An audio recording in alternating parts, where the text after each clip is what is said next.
नमस्कार दोस्तों, मैं रोहित तिवारी आप सभी का आपके अपने YouTube channel knowledge academy by Rohit sir में स्वागत करता हूं। जैसा कि आपको पता है, यूपीपी की क्लासें चालू हो चुकी हैं, जिसमें कि एक क्लास मैथ की पढ़ चुकी है। ये दूसरी क्लास है और ये जो क्लास चल रही हैं, ये सभी प्रीवियस ईयर के जितने क्वेश्चन हैं, उसी के बेस पे चल रही हैं। ठीक है? देखिए, एक तरीका हमने निकाल के रखा है, जैसे आपके पेपर में ये क्वेश्चन पूछा गया है। ठीक है? अब इस तरह के 4 क्वेश्चन जो होंगे, जो ऐसे दिखने में सेम होंगे, थोड़ा-सा अंतर होगा, प्लस माइनस का या इनटू का या एन का, उसमें से 4 क्वेश्चन बनेंगे। हो सकता है इस बार ये क्वेश्चन आया हो और हो सकता है अगली बार या इस बार ये क्वेश्चन आ जाए।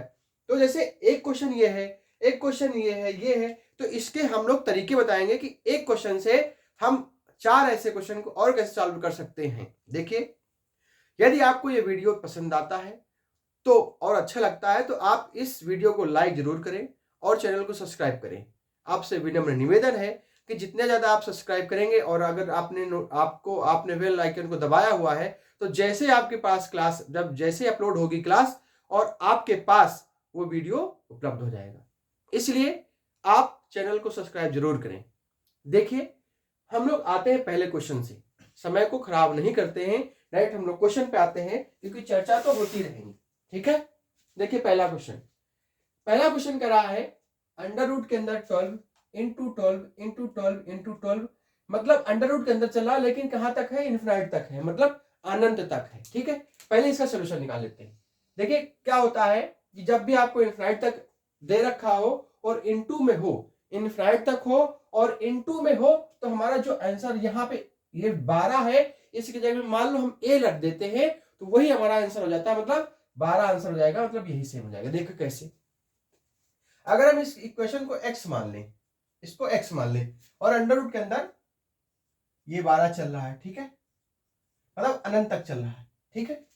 अब हम यहां से मान लीजिए इसको स्क्वायर करते हैं, इस x स्क्वायर किया तो हमने ये देखा कि बराबर एक रूट हट गया, बचा क्या? फिर से 12। भाई अनंत तक है ना, तो चलता जाएगा, इनफिनिट तक चलता जाएगा। तो हमने देखा एक्स स्क्वायर बराबर 12। ठीक है? देखिए ये फिर इनफिनिट तक है ना, तो इसको हमने यहाँ पे क्या लिखा था? एक्स लिखा था। इनटू में है तो इसलिए इनटू एक्स हो जाएगा। देखिए एक्स से एक्स कैंसिल हो जाएगा, एक्स बराबर क्या आ जाएगा? 12। ठीक है? यहां तक हम लोग सॉल्व कर लिया कि ऐसे आएगा। अब हमें क्या करना है, जब भी आपको ऐसा क्वेश्चन दिखे और वो इन्फिनिट तक जा रहा हो, जैसे आपको क्वेश्चन ऐसा दिखे और इन्फिनिट तक जा रहा हो, तो वही सेम टू सेम आपको टिक करते हुए चलना है कि ये हमारा आंसर हो जाएगा। ठीक है? ऐसा क्वेश्चन एक और दिखने में होता है, ऐसा क्वेश्चन एक और होता है। जैसे देखिए, हम यही क्वेश्चन ले लेते हैं 12 अंडर रूट 12। ठीक है? लेकिन ये 4 बार है। कितनी बार है? 4 बार है। मान लीजिए अभी हमने 3 बार ले लिया। ठीक है? अभी हमने 3 बार ले लिया, इनफिनिट तक नहीं है, ये सिर्फ और सिर्फ 1 2 3 टर्म्स में है। वो क्या था? इनफिनिट तक था। तो अब इस क्वेश्चन को सॉल्व करने के लिए इसका आंसर हो जाएगा क्या? मान लीजिए ये 12 12 12 ये ए है, मान लिया हमने ये ए है, मतलब ए बराबर 12 दे रखा है। ए इंटू 2n माइनस 1 अपान 2 की पावर n। अब ये है क्या? देखिए इसका आंसर ऐसे निकलेगा। कैसे? ए हमने माना 12 की पावर 2 की पावर n, मतलब n क्या है? कितनी बार है? 1 2 3 बार है। कितनी बार है? 3 बार है। तो 2 की पावर 3 कितना होता है? 8। कितना होता है? 2 की पावर 3 कितना होता है? 8। 8 माइनस 1 अपान 2n मतलब 8। आंसर हो जाएगा 12 की पावर 7/8। ये हमारा आंसर हो जाएगा। खत्म। अब आपको इस क्वेश्चन को जैसे सॉल्व करना है, 1 इंटू 2 की पावर n माइनस 1 अपान 2 की पावर n, ये हमारा आंसर हो जाएगा। अब अगर यहां पे 3 की जगह में 4 होता, 3 की जगह में 4 बार होता, तो हम कुछ नहीं करते, 12 लिखते, a लिखते, 2 की पावर 4, 2 दूनी 4 दूनी 8 दूनी 16, कितना होता? 16। 16 में 1 कम कर दो, 15/16 हमारा खत्म आंसर हो जाता। 3 बार है तो 2 की पावर ये हो जाएगा, 4 बार है तो ये हो जाएगा। 5 बार होता तो वैसे मल्टीप्लाई करते जाते, मैं 2 की पावर 4 की जगह में 5 हो जाता, तो यहां से क्या दो, एक कम नीचे रख देते, तो एक बढ़ा के नीचे, मतलब जितना है 2 की पावर 5 में वो एक कम करना है ऊपर और हर में वही रख देना, आंसर आ जाएगा। खत्म। देखिए दो तरीके के क्वेश्चन थे, एक इनफिनाइट तक था और एक n बार था। कितने बार था? n बार था। तो जब n बार की बात आए तो ऐसे सॉल्व करेंगे, जब इनफिनाइट की बात आए तो डायरेक्ट हमारा जो लिखा होगा वही हमारा आंसर हो जाएगा, खत्म। दो क्वेश्चन हो गए। इसको आप नोट जरूर कर लीजिए, आपके पेपर में क्वेश्चन आएंगे। हो सकता है ये आए, ये तो आ चुका है, या ये भी आ सकता है। ठीक है, अब ऐसे क्वेश्चन एक और है, जैसा ये तो इनटू में थे और इनफिनाइट तक था, और यहां पे इनटू में था लेकिन n बार था। एक क्वेश्चन आता है, जैसे मान लिया यही क्वेश्चन है, 12 प्लस इनफिनाइट तक, ये भी इनफिनाइट तक है, ये भी इनफिनाइट तक है, लेकिन क्या है, कितने बार है? इनफिनाइट तक, लेकिन यहाँ पे साइन क्या है? प्लस साइन है। देखो इसको सॉल्व तरीके से, मतलब कि हम एक बार देखेंगे कि इसको पूरा सॉल्व कैसे करेंगे, और एक बार देखेंगे हम इसको शार्ट तरीके से कैसे सॉल्व करेंगे। देखिए सेम टू सेम हमने माना इसको x √12 प्लस √12 प्लस ऐसे इनफिनाइट तक गया। ठीक है, हमने एक बार स्क्वायर किया, x स्क्वायर किया बराबर, यहां से एक हट गया, एक का हट गया ना, तो बचा कितना? 12 प्लस, अब देखिए जैसे हमने ये वाला फिर लिखेंगे √12 प्लस √12, इनफिनाइट तक है ना, इनफिनाइट तक अभी भी खत्म तो नहीं हुआ, इनफिनाइट तक है, तो यहां से x स्क्वायर बराबर 12 प्लस, देखिए ये फिर वही वाला मान आके लिख गया, क्या कौन सा? ये वाला आ गया, तो यहां इसको लिख सकते हैं, x लिख सकते हैं। अब यहां से x स्क्वायर, इसको इधर लाएंगे, -x हो जाएगा, और ये इसको -12 हो जाएगा, बराबर 0 हो जाएगा। ये क्या बन गई? क्वाड्रेटिक इक्वेशन बन गई। अब हम इसको सॉल्व करेंगे, x स्क्वायर, अब 12 कैसे फैक्टर करेंगे कि यहाँ पे एक आए। ठीक है, यहाँ पे माइनस ब्रैकेट में 4x माइनस 3x, क्यों? देखिए मल्टीप्लाई करने पे 12 आ रहा और घटाने पे 1 आ रहा है, क्योंकि x के पहले 1 है, बराबर प्लस -12 बराबर 0। ठीक है, x स्क्वायर, ये माइनस का 4x हो जाएगा, और ये माइनस यहाँ पे जाएगा तो ये प्लस का 3x हो जाएगा, और -12 बराबर 0 हो जाएगा। ठीक है, इससे हम x कॉमन ले लेते हैं, x -4 हो जाएगा क्योंकि x हट जाएगा, प्लस 3 यहां से कॉमन लेते हैं, तो ये बचेगा x, यहां से 3 कॉमन लिया तो यहां से बचेगा x, और यहां से क्या बचेगा? 4, क्योंकि 3 से 12 में भाग जाएगा 3 का, बराबर 0। ये चीज सेम आनी चाहिए, तो हम एक बार इसको ले लेते हैं, x -4 बराबर 0, और एक बार ले लेते हैं x + 3 बराबर 0, x + 3 बराबर 0। ठीक है, क्योंकि इनमें से ये वाला कॉमन मिल रहा है। अब हमने यहाँ देखते हैं कि x बराबर आ गया, उधर जाएगा तो 4 आ गया, और ये x बराबर क्या आ गया? -3 आ गया। ध्यान दीजिएगा, x बराबर 4 और x बराबर 3, तो माइनस का वैल्यू नहीं लेते हैं, हमारा आंसर हो जाएगा +4। कितना हो जाएगा हमारा आंसर? 4 हो जाएगा। अब यहीं पे समझिएगा, ये तो आपका सोल्यूशन हो गया। अब यहीं पे हम अगर ध्यान दीजिएगा, बहुत इंपॉर्टेंट है, अगर हम यहाँ पे माइनस कर देते हैं, ठीक है, जैसे हमने माइनस किया तो सेम टू सेम वही चलेगा ना, माइनस किया तो यहां पे आ जाएगा माइनस। ठीक है, जब यहां पे माइनस आ जाएगा तो ये तो माइनस में रहेगा, लेकिन ये प्लस में हो जाएगा। अब यहां पे माइनस, ये प्लस था, देखिए ये प्लस हो जाएगा, ये तो यहां पर भी माइनस होगा, यहां पर भी माइनस होगा, तो ये प्लस, ये माइनस, ये माइनस, तो यहां से अगर x कॉमन लेंगे तो x + 4 हो जाएगा। ठीक है, समझिएगा, और यहां से अगर माइनस का 3 कॉमन लेंगे तो x + 4 हो जाएगा। अब यहां से x + 4 कॉमन हो गया, अब बचा क्या? x - 3 कॉमन बचा। ये जब माइनस किया तब हो रहा है ये चीज। ठीक है, अब यहां पे माइनस का 4 आ जाएगा, और यहां पे प्लस का 3 आ जाएगा। जब माइनस होगा तब ये आंसर होगा, जब प्लस होगा तब ये आंसर होगा। ये तो आपका सोल्यूशन था। अब इसको शॉर्ट तरीके से कैसे सॉल्व करते, देखिए ऐसे, जैसे अब इसको भूल जाइए,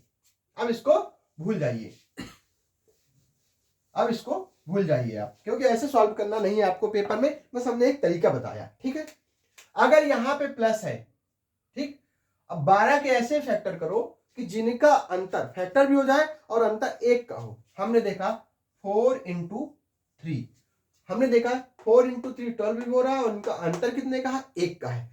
फैक्टर भी होना चाहिए और अंतर 1 का भी होना चाहिए। तो यदि प्लस है तो बड़ा वाला आंसर, और यहां पे अगर माइनस होता तो भी फैक्टर यही होता, तो आंसर हो जाता 3। खत्म। जैसे अगर यहां पे 20 होता, ऐसे इनफिनिट तक जाता, तो 5 चौको 20 प्लस होता तो 5 होता और माइनस होता तो 4 होता। खत्म आंसर, खत्म। अब इसके बाद में इसमें एक तरीका और है। यदि मान लीजिए यहां पे तो फैक्टर बन रहे थे, यदि फैक्टर नहीं बनता है तो, यदि फैक्टर नहीं बनता है तो a plus A plus A infinite तक जा रहा है। यदि ए के फैक्टर नहीं बन रहे हैं और उसका अंतर 1 नहीं हो रहा है तो आपको इसका आंसर निकालना है 1 plus under root 1 plus 4a/2। खत्म। क्या करना है, 1 प्लस अंडर रूट के अंदर 1 प्लस 4a/2, ए की जगह में ए रख देना है। खत्म आंसर। यदि यहां पर माइनस हो तो आंसर हो जाएगा -1 plus under root 1 plus 4a/2। यदि प्लस होता है, फैक्टर नहीं बनता है, तो हमारा ये आंसर हो जाएगा। और यदि यहां पे माइनस होता है और फैक्टर नहीं बन रहा है तो हमारा ये आंसर हो जाएगा। 6 क्वेश्चन इस तरह से हो गए। यदि फैक्टर बन रहा है तो आप डायरेक्ट उसको सॉल्व कर सकते हैं, अगर प्लस है तो बड़ी वाली वैल्यू, माइनस है तो छोटी वाली वैल्यू। ठीक है। यदि फैक्टर नहीं बन रहे हैं तो आप इस पे मान रख दीजिए, आपका आंसर आ जाएगा। खत्म। ठीक है। उम्मीद है आपको ये समझ में आया होगा। एक क्वेश्चन के 4-5 क्वेश्चन और 6 क्वेश्चन हो गए। यदि आपको अभी लग रहा हो कि तेजी से पढ़ा रहे तो आप ऐसा करिए, उसको बैठ जाइए, उसको फिर से देख लीजिए, स्किप मत करिएगा।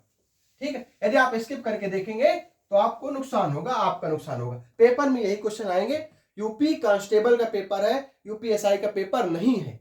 यूपी कांस्टेबल में ऐसे छोटे छोटे क्वेश्चन आते हैं और क्वेश्चन घुमा के आते हैं।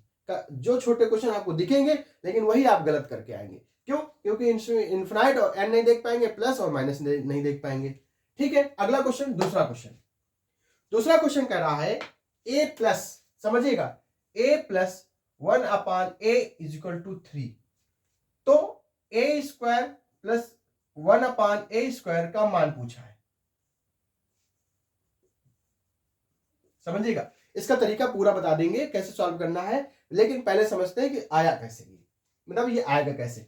अगर हम इसका होल स्क्वायर कर दे इधर भी और इधर भी, तो हम ये पाते हैं कि a² प्लस 1/a² इंटू, मतलब a² plus b² plus 2ab होता है, तो 2 इंटू a इंटू 1/a = 9।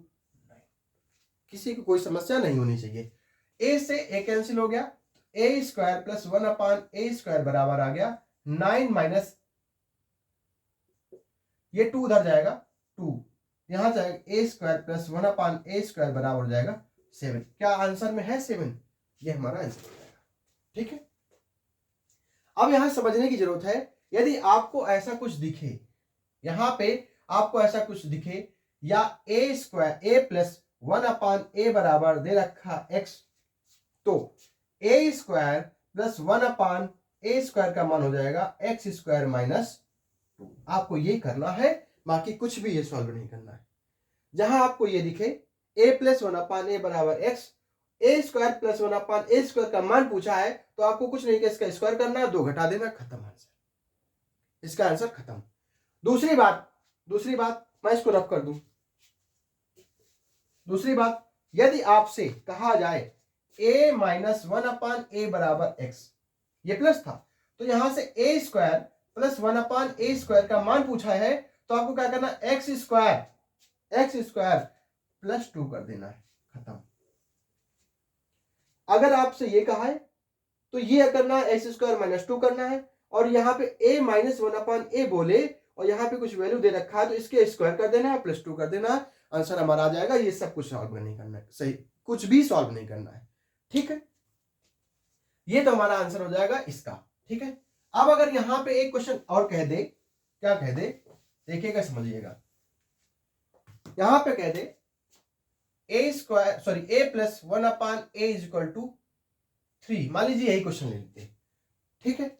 अब कह दे a³ प्लस 1/a³ का मान बताओ, तो हम क्या करेंगे, दोनों तरफ क्यूब कर देंगे इसका। तो हम ये देखेंगे, जब क्यूब करेंगे तो a³ plus 1/a³ plus 3ab, a plus b पढ़ा होगा आपने, बराबर 27।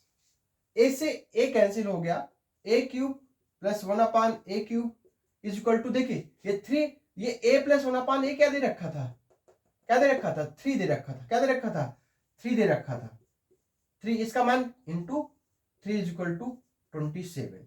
तो a cube plus 1/a cube बराबर हो जाएगा 27 माइनस 9, ये हमारा आंसर, मतलब 16 हमारा आंसर। कोई दिक्कत यहां से किसी कोई समस्या नहीं होनी चाहिए। अब यहां पे फिर समझने की बात है, देखिए यदि आपको a प्लस 1/a बराबर x दे रखा है और a cube plus 1/a cube का मान पूछा है, तो आपको x क्यूब करना है, क्या करना है, x क्यूब करना है, माइनस 3x, क्या करना है, x क्यूब मतलब इसका क्यूब करना है, माइनस कर देना है 3 इंटू एक्स, हमारा आंसर आ जाएगा। यहीं पे a माइनस 1/a बराबर दे रखा है x और a cube minus 1/a cube पूछा है, तो x का क्यूब प्लस 3x, खत्म। वो आपको समझाया गया, ये आपको तरीका बताया गया। अब आपको ये दे रखा हो, ये पूछा हो, तो आप जो अभी बता चुके उससे सॉल्व कर सकते हैं। यदि ये दे रखा हो, उसका क्यूब पूछा गया हो, तो आप यहां पे सॉल्व कर सकते हैं। वहां पे चलिए उसकी बात जरूरत बताने की जरूरत नहीं है, क्योंकि आप कंफ्यूज हो जाएंगे, जब क्वेश्चन आएगा तब समझाएंगे। उम्मीद है आपको सब समझ में आया होगा। ठीक है, आते हैं हम अगले क्वेश्चन पे। हाँ, यदि आपको किसी भी प्रकार की समस्या है किसी क्वेश्चन में या इनमें, या आप कोई सेट पेपर सॉल्व कर रहे हैं उनमें समस्या है किसी मैथ के क्वेश्चन में, तो 9506906441 ये नंबर है। इस नंबर पे आप व्हाट्सएप करके क्वेश्चन पूछ सकते हैं। जब ये समय आपको मिलेगा, आपको उचित समय में इसका आंसर मिल जाएगा, जो भी आप क्वेश्चन भेजेंगे। और यदि इन क्वेश्चनों में किसी प्रकार की समस्या है, तो आप कमेंट के माध्यम से बता सकते हैं कि ये क्वेश्चन समझ में नहीं आया, तो हो सकता है अगली क्लास में आपको उसका आंसर दोबारा से मिल जाए या उसको दोबारा समझाने की कोशिश की जाए। ठीक है, अब आते हैं हम लोग हाँ, मेहनत करते रहिए, ज्यादा से ज्यादा मेहनत करिए, प्रैक्टिस करिए। प्रैक्टिस ये, अगर आप 300-400 क्वेश्चन इसी तरीके से सॉल्व कर लेते हैं, तो आपको मैथ में पूरे नंबर आएंगे, ये हम गारंटी देते हैं। पेपर में यही आएंगे, समझिएगा। ठीक है, अब अगला क्वेश्चन आता है, तीसरा नंबर क्वेश्चन। इन क्वेश्चनों को जब भी आपको ऐसा क्वेश्चन दिखे, तो आप लास्ट से सॉल्व करना सीखिए। जैसे अगर ये रूट है, अभी हम इसको नहीं समझते, सिर्फ इस रूट को देखते हैं। ये अंडर रूट के अंदर एक 10,000 है, तो 10,000 किसका स्क्वायर होता है, 100 का होता है। देखिएगा 4 प्लस 44 प्लस, समझिएगा, ये किसका होता है, 100 का होता है। कितने का होता है, 100 का होता है। तो 100 प्लस 144 कितना हो जाएगा, 144। 100 यहां से बाहर आया 100, अब इस रूट के अंदर 44 हो गया और प्लस 100 हो गया, क्योंकि इससे रूट हट गया, तो ये कितना हो गया, 144 हो गया। अब जब 144 हो गया, तो 144 किसका स्क्वायर है, 12 का स्क्वायर है। तो हमने देखा जैसे हमने 12 लिखा, तो ये वाला रूट हट गया। अब बचा कितना, 4 प्लस अंडर रूट के अंदर 12। अब ये कितना हो गया, 16। ये किसका स्क्वायर होता है, 4 का होता है। खत्म आंसर हमारा। पीछे से सॉल्व करते चलिए, आपका आंसर आ जाएगा। अगला क्वेश्चन, यही पेपर में आपके क्वेश्चन आते हैं और ये प्रीवियस ईयर क्वेश्चन ही है, समझिएगा। डिजिट नहीं आ सकती है, ऐसा ही आ जाएगा। ठीक है, और हो सकता है कभी कभी डिजिट भी आ जाती है। कोई राशि साधारण ब्याज की दर से 2 वर्ष में 1260 रुपया और 5 वर्ष में 1350 रुपया हो जाती है, तो दर बताइए कि किस दर से, किस रेट से ये इतने इतने रुपया हो गया। समझिएगा, साधारण ब्याज प्रत्येक वर्ष बराबर होता है, मतलब जैसे पहले साल साधारण ब्याज 100 रुपया मिलेगा, तो दूसरे साल भी 100 रुपया मिलेगा, तीसरे साल भी 100 रुपया ही मिलेगा, चौथे साल भी 100 रुपया ही मिलेगा। लेकिन अगर यहाँ चक्रवृद्धि ब्याज की बात करें, 100 तो पहले साल मिलेगा, प्लस दूसरे साल 100 तो ये मिलेगा, प्लस इसका ब्याज मिल जाएगा, जो भी दर रही होगी। ऐसे ही तीसरे साल में भी ये 100 तो मिलेगा, ये 100 तो मिलेगा, लेकिन इसके बाद में इसका भी और इसका भी 10%, जो भी परसेंट होगा उसका भी ब्याज का भी ब्याज मिलता है। चक्रवृद्धि ब्याज में ये अंतर होता है, और साधारण ब्याज में प्रत्येक साल बराबर ब्याज मिलता है। अब हम लोग चलते हैं क्वेश्चन पे। कोई राशि साधारण ब्याज की दर से 2 वर्ष में 1260 रुपए हो गई। हमने कहा यहां पे कोई राशि रही होगी, हमें नहीं पता कितनी राशि रही होगी, लेकिन हमने यहां से देखा, यहां से 2 वर्ष में कितने वर्ष में? 2 वर्ष में। कितने रुपए हो गए हमारे पास? 1260 रुपए हो गए। कितने थे हमें नहीं पता, कुछ दर से जो रुपए रहे होंगे, कुछ दर से 2 वर्ष में इतने रुपए हो गए। यहां तक किसी को कोई समस्या नहीं होनी चाहिए। अब यही राशि 5 वर्ष में, कितने वर्ष में? 5 वर्ष में, यहां से यहां तक 5 वर्ष में कितनी हो गई? 1350। कितनी हो गई? 1350 हो गई। अब हम ये देखते हैं कि इन 3 सालों में यहां से यहां तक अंतर कितने का है भाई? ये 2 साल निकल गए, 5 में बचे 3। 3 सालों में 90 रुपए हमको मिल गए। कितने मिल गए भाई? 12 40 जोड़ देंगे, 1350 90। 3 सालों में 90 रुपया। अब हमने बताया था कि साधारण ब्याज हर साल बराबर होता है, मतलब 3 साल का ब्याज यहां पे लिख देते हैं। एसआई सिंपल इंटरेस्ट 90 रुपया है, तो 1 साल का ब्याज कितना हो जाएगा? 30 रुपया। तो 1 साल का ब्याज कितना हो जाएगा? 30 रुपया।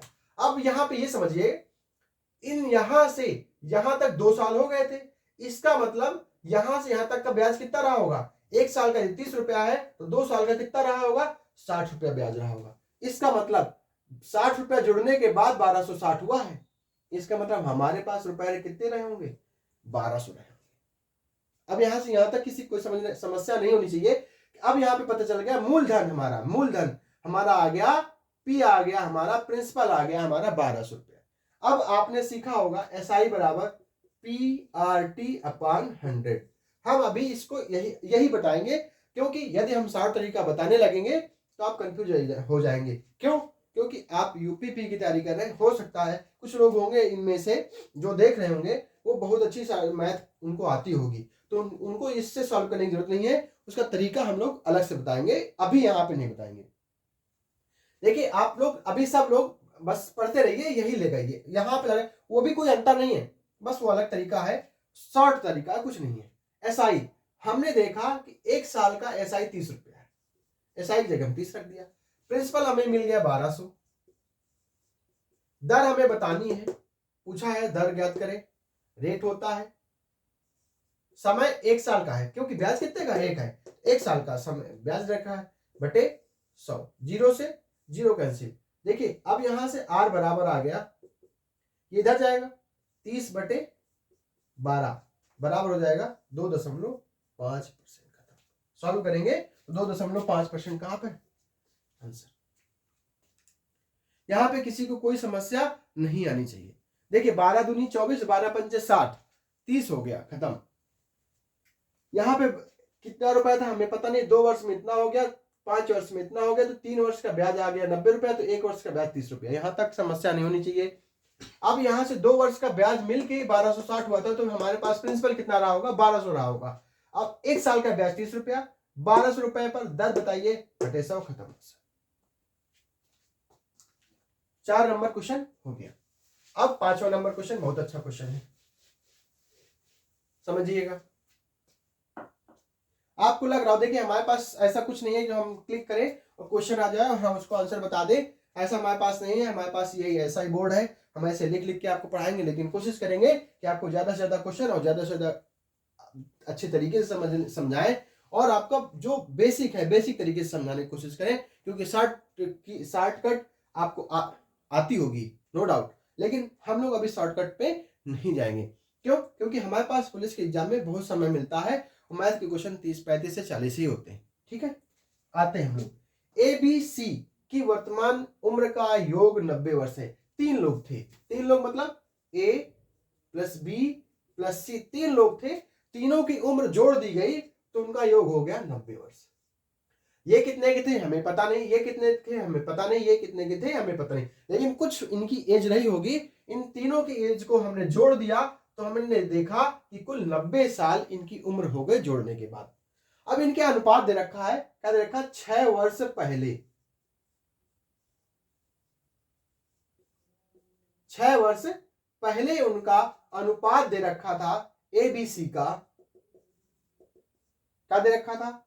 1:2:3। अब ये समझिएगा, बहुत मतलब लॉजिक की बात है। ये अनुपात दे रखा 6 वर्ष पहले का, लेकिन ये कह रहे हैं वर्तमान वर्तमान में कहाँ है, वर्तमान आयु का योग 90 है। वर्तमान मतलब अभी, अभी उनके तीनों का उम्र 90 वर्ष है, लेकिन 6 वर्ष पहले इधर साइड में, मतलब जैसे यहाँ पे ये व्यक्ति है, ये वर्तमान है, क्या है, वर्तमान है, वर्तमान में 90 साल का, लेकिन 6 वर्ष पहले, 6 वर्ष पहले उसका अनुपात ये था, उसका अनुपात ये था। अब आप समझिएगा, या तो इसको 6 वर्ष बाद ले जाइए, इनमें सब में 6 जोड़िए x मान करके, या इनमें से सब में 6 घटा दीजिए।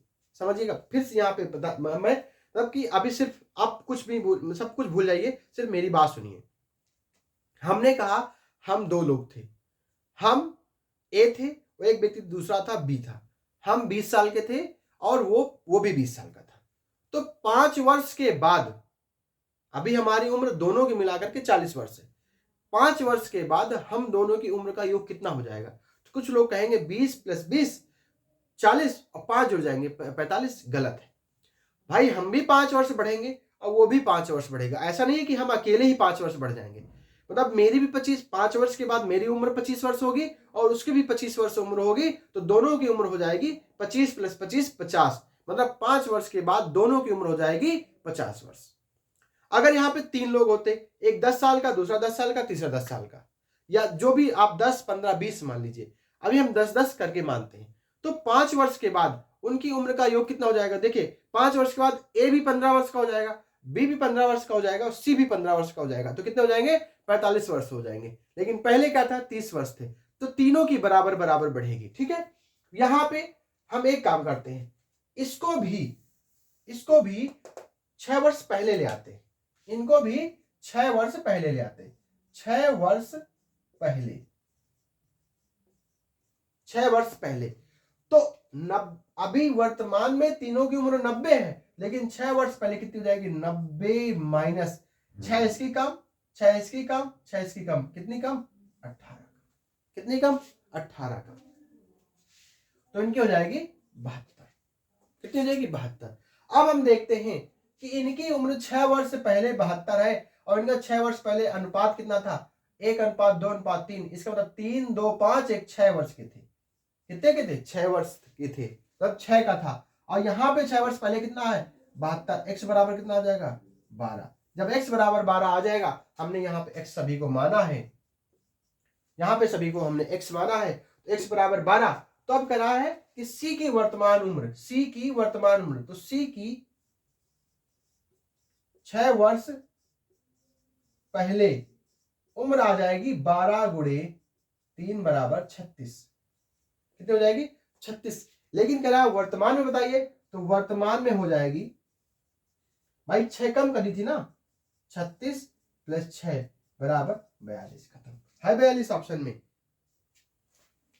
फिर से आप वीडियो को बैक करके देख सकते हैं, बिल्कुल धीमे धीमे समझना है, या इसको आप ऐसे भी कर सकते हैं, यदि समझ में आ गया हो तो हम ये भी कह सकते हैं कि 90 वर्ष है तो हम इसको भी 6 जोड़ देते हैं, इसको कर लेते हैं x + 6, ठीक है, प्लस 2x + 6 प्लस 3x + 6 बराबर 90। अब यहां से फिर भी x का मान वही आ जाएगा, ठीक है, तो भी आपका आंसर यही आएगा। लेकिन हम x से ना करके हम उसको भी कम कर लेते हैं, या आप इनको बढ़ा लीजिए सभी को, तो बराबर 90 कर दीजिए, आपका आंसर उससे भी आ जाएगा। ठीक है, अब लास्ट क्वेश्चन, 6वां क्वेश्चन मेरे हिसाब से है, तो नंबर तो 6वां चल रहा है, लेकिन क्वेश्चन ज्यादा हो चुके हैं। ठीक है, एक काम 50 दिन में करता है, मतलब एक कोई काम था उसको ये अकेले 50 दिन में करता है। कितना करता है? 50 दिन में करता है। इसी काम को जो ए 50 दिन में करता है, बी उसी काम को 40 दिन में कर लेता है, बी उसी काम को 40 दिन में कर देता है। ए अकेले किसी काम को 50 दिन में कर रहा था और बी उसी काम को 40 दिन में कर रहा था। अब ये 50 दिन में, ये 40 दिन में, तो हम ऐसा करते हैं, इनकी क्षमता निकाल लेते हैं कि ये किस क्षमता से काम कर रहा था और ये किस क्षमता से काम कर रहा था। तो हम इनका दोनों का एलसीएम ले लेते हैं। एलसीएम क्या होता है कि इनका कुल काम एक मान लेते हैं। मान लीजिए इनका 200 का काम था, तो 200 ईंटें उठाना था इनको, और ये 50 दिन में 200 ईंटें उठाता है, तो इसका मतलब एक दिन में कितने ईंटें उठा रहा होगा? 4 ईटा, 50 गुणे 4, 50 गुणे क्षमता गुणे दिन बराबर कितना आ जाएगा, उसका काम आ जाएगा। इसका मतलब क्षमता इसकी आ जाएगी 4 की। एक दिन में 4 ईटा उठाएगा तो 50 दिन में 200 ईटा उठा लेगा। इन दोनों से एलसीएम मानते हैं इसको पूरे काम को। अब ये व्यक्ति था 40 दिन में 200 काम को 40 दिन में करना है, तो इसको अपनी एफिशिएंसी कितनी रखनी है, उसकी क्षमता कितनी रखनी पड़ेगी, 200/40 बराबर 5। मतलब ये 5 ईंटा प्रतिदिन उठाता है तो 40 दिन में 200 ईंटें उठा लेगा। अब हमें ये पता चल गया, इसकी क्षमता पता चल गई। ये हमें बहुत जरूरी थी इसको निकालने की, क्षमता निकालने की। क्षमता ऐसे निकालेगा, इनका एलसीएम निकालना आपको आता होगा। यदि एलसीएम निकालना नहीं आता तो आप अपना वही मेन पहला जो तरीका है वही लगाइएगा। ऐसे 2 से फिर ऐसे काटते जाएंगे, 2 से फिर 3 से, जिससे कट जाए जो ये वाली वैल्यू हो जाएगी वो एलसीएम हो जाएगी। आप सिर्फ अभी इसी पे ध्यान दीजिएगा, लास्ट में हम लोग जब पढ़ेंगे तो अलग तरीका बताएंगे, परेशान मत होइए, ठीक है। वैसे आपको इतना नहीं आएगा, आप डायरेक्ट इस यहाँ से एलसीएम इतना कठिन नहीं आएगा, क्यों, कांस्टेबल है, परेशान मत होइए, ठीक है। टेंशन लेने की जरूरत नहीं है, 1.5 महीने में आपको बिल्कुल मैथ आने लगेगी, टेंशन लेने की जरूरत बिल्कुल नहीं है। अब कह रहा है कि ए अकेला 20 दिन तक काम करता है। ए अकेला 20 दिन तक, ए अकेला 20 दिन तक, ए अकेला 20 दिन तक काम करता है। उसकी क्षमता कितनी है भाई, 4 की। 4 ईंटें उठाएगा 20 दिन तक, 20 गुणे 4 बराबर 80 ईंटें उसने उठा के रख दिए। उसने अकेले 20 दिन तक काम किया, उसने 20 दिन तक काम किया अकेले, 20 ईंटा 4 ईंटा उठाया प्रतिदिन, तो 80 उसने ईंटा उठा के हटा दिए। अब 200 में 80 उसने हटा के रख दिए, बचे कितने, 120। जैसे 120 बचे तो 20 दिन बाद बी कह रहा है, फिर बी भी शामिल हो जाता है। 20 दिन के बाद बी भी शामिल हो जाता है। बी कह रहा है अब भाई तुम अकेले कर रहे हो, अकेले तुम थक गए होगे, चलो तुमने 80 ईंटा अलग रख दिया, उसके तुम अलग से पैसे ले लेना, लेकिन जो 120 ईंटा है वो हम दोनों लोग मिल करके काम करेंगे। दोनों लोग मिल करके काम करेंगे। दोनों लोगों की क्षमता 5, ये 5 उठाएगा, ये 4 उठाएगा, 9। यहां तक किसी को कोई समस्या नहीं होनी चाहिए। यहां से काट देंगे 3, 40/3, 40/3 होता 13 सही 1/3। अभी यहां पे खत्म नहीं होता है। अगर यहीं पे हम ऑप्शन में मान लीजिए यहां पे होता 13 सही 1/3 दिन, तो आप इसको आंसर लगाते और निकल जाते। आपको लगता है कि हम सही करके आए, गलत। उसने कहा तो पूरा काम कितने दिन में समाप्त होगा, तो ए ने 20 दिन तक काम कर रखा था पहले से, फिर ए और बी मिलकर के 13 सही 1/दिन तक काम करते हैं, तो 33 सही 1/3 दिन में पूरा काम खत्म होगा। तब हमारा आंसर हो जाएगा एक खत्म आंसर। ये समझने की जरूरत है। ए ने 20 दिन तक काम किया, 80 ईंटा उसने हटा दिए। बी ने कहा अब हमको भी शामिल कर लो, तुम 80 ईंटे के पैसे अपना अलग से ले लेना जिसके यहाँ काम करते हो। 120 काम बचा था, उसने कहा हम 5 की क्षमता से कर रहे हैं, तुम 4 की क्षमता से कर रहे हो, चलो 9 की क्षमता से मिलकर के काम करते हैं, तो 13 सही 1/3, 13.33 दिनों में काम खत्म हो जाएगा। लेकिन क्वेश्चन में पूछा है कि पूरा काम कितने दिनों में समाप्त हो जाएगा, तो 20 दिन पहले लग चुके थे, 13 सही 1/3 दिन बाद में लगे, तो 33 सही 1/दिन में काम खत्म हो जाएगा। ये हमारे क्वेश्चन। आज इतने ही क्वेश्चन पढ़ाएंगे। फिर से कह दे, चैनल को सब्सक्राइब जरूर कर ले और वीडियो को लाइक करें, ज्यादा से ज्यादा अपने दोस्तों के साथ शेयर करें। धन्यवाद।